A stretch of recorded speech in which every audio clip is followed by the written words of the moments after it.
Hello and welcome to Military Mayday. We're pointing out a few pieces on the chessboard. Look at what we got here. Looks like we got us a little bit of a ceasefire. Hamas frees first batch of hostages under truce, including 13 Israeli officials, and reports say. Going right along, kind of slowing down, and we'll do some more bombing, and then we'll slow down, do some more bombing. Hamas released the first batch of hostages under a ceasefire that began Friday, including 13 Israelis who have been held in Gaza Strip since militant groups staged a raid on Israel nearly 7 weeks ago, according to the officials and media reports. 12 Thai nationals were also released, according to Thai Prime Minister Srettha.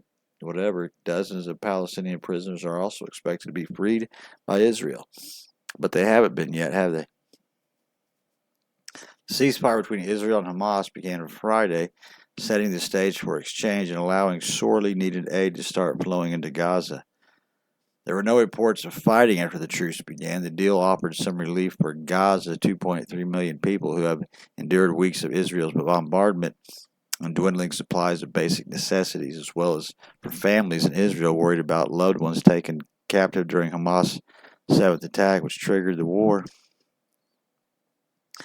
The truce raises hopes of eventually winding down the conflict, which has flattened vast swaths of Gaza, fueled a surge of violence in the occupied West Bank, and stirred fears of a wider conflagration across the Middle East. That means confrontation.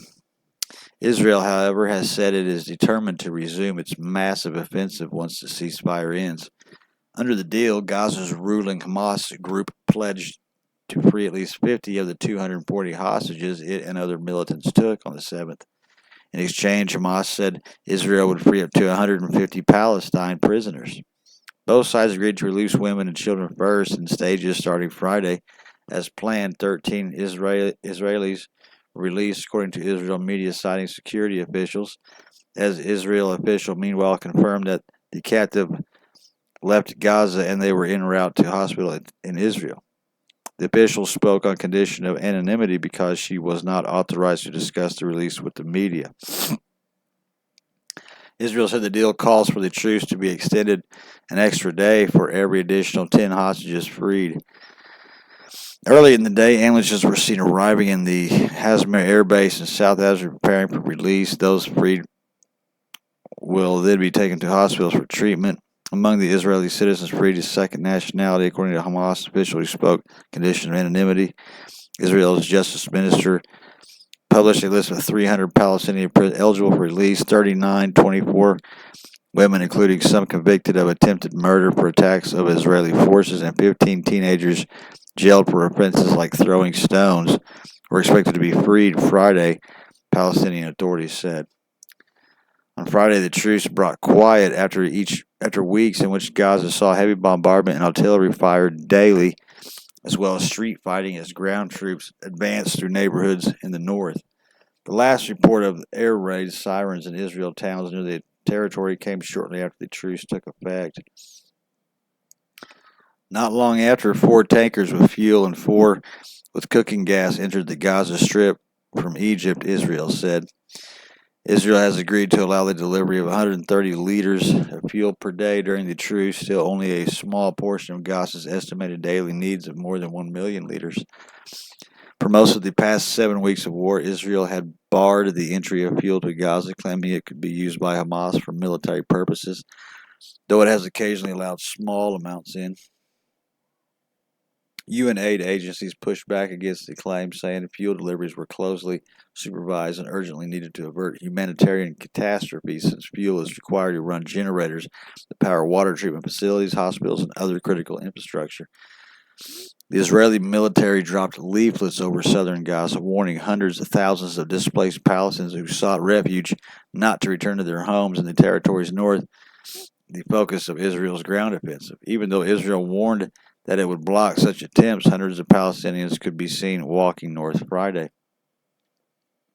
2 were shot and killed by Israeli troops, and 11 were wounded. An Associated Press journalist saw the 2 bodies and the wounded as they arrived at the hospital.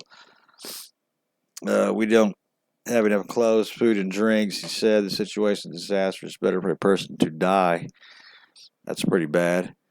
The hope is that momentum from the deal will lead to the end of violence. Don't count on it. But hours before it became into effect, Israeli Defense Minister Gallant was quoted telling troops that their respite would be short and that war would resume with intensity for at least 2 more months. Yeah, of course. Prime Minister Netanyahu also vowed to continue the war to destroy Hamas military capabilities, end its 16-year rule in Gaza, and return all the hostages. Israel's northern border with Lebanon was also quiet on Friday, a day Hezbollah group, an ally of Hamas, carried out highest number of attacks in one day since the fight on October 8th. Hezbollah is not a party to the ceasefire agreement that was widely expected to halt its attacks. The war was erupted when several thousand Hamas militants stormed into Israel. Yeah, we know about all that.